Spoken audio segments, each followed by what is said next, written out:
Hi guys, I'm Nate from Good Man Racing. I have 3 days before I go to Mexico.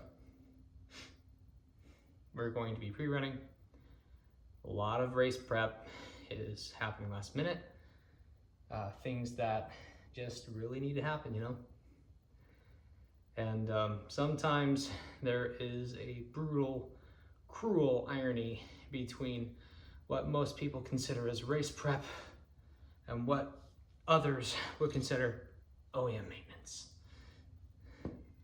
You can see a seal right there. When I took the old CV axle out, this one right here, it did not leak. You can see this really nice little wear band around it. That seal is doing its job. This new one here, as you can see, has no wear band of any kind.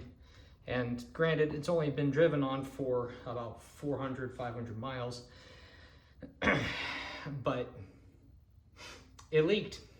It leaked out of that spot, and that's got to get fixed. All of my other team members are busy with their last minute things, taking care of family and stuff like that. We're too new to have a core group of guys to maintain this stuff. And I know 3-car garage is only so big, right? Really needs to be a shop where everyone can spread out and do work. That's where it's a lot easier to get people to help. I'm tired. I took out the axle to replace the seal. And the way you replace the seal is first you buy the seal on Amazon, disassemble the axle, and realize you lost your seal. So you go to Toyota and you buy a second seal. You bring it back and you install it and realize you overshot it. At that point, you cry, bawl your eyes out, and then head out to the next Toyota dealership that is even further away to get another axle seal and to press it in.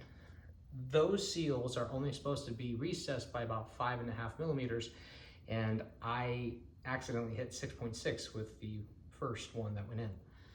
Now I am right at that 5.5, plus or minus a few thousandths of an inch all over the place on that little evil seal, and that's good enough. I have no way to make it more precise without overshooting it. Why did the first one leak? It probably leaked because it got dirt or debris in it. I mean, it didn't look physically damaged, but I mean, a few thousandths of an inch on a rubber seal is enough to make it leak. And it's really hard to see a single width of a human hair, and that's 4 thousandths of an inch wide in a lot of cases. So I hit the limit of what I could physically do in this shop accurately with my second run with getting that in. I replaced the CV axles, not because that they were bad, but because it is good practice to prepare your truck with as many new parts as you can for racing. Race prep is not the dance of you've raced or driven so many miles, this thing needs to be maintained. It is, you have so many miles that are going to destroy it, what is going to break, and do you maintain everything around it? When I took this one off and saw the way the diff fluid was leaking out of it, you know, I didn't drain the fluid before I took out the axle. Maybe I should have, maybe that would have helped. But when I saw the way it was leaking, it did not do that same funnel of fluid on the opposite side. It just seemed off. And I wondered if I had a bad seal. I should have replaced it then, not 3 weeks later, not 3 days before we are going to trust our lives to this equipment in Mexico, not now. So if you are taking a really big critical part off your vehicle and replacing it with one that's a little less worn, if it's got a seal, replace the darn seal at the same time. Give yourself the time to do it correctly, because when you are doing the things down to the last wire and worried about everyone getting their forms to you and the important documents and all of the logistics and maintaining your vehicle at the same time, I broke. I had a mental breakdown today.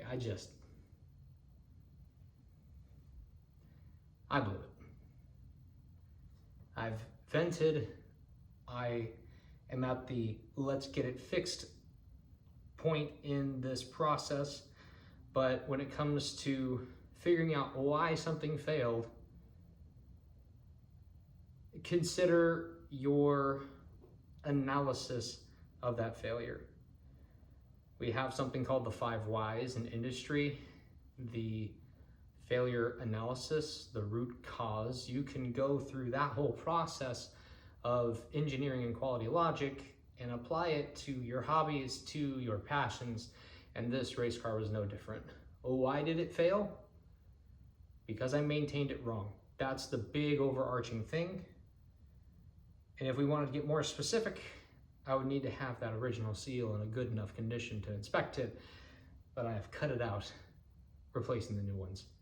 So I missed an opportunity to learn there, but I did get to learn about my stress management and how I messed up.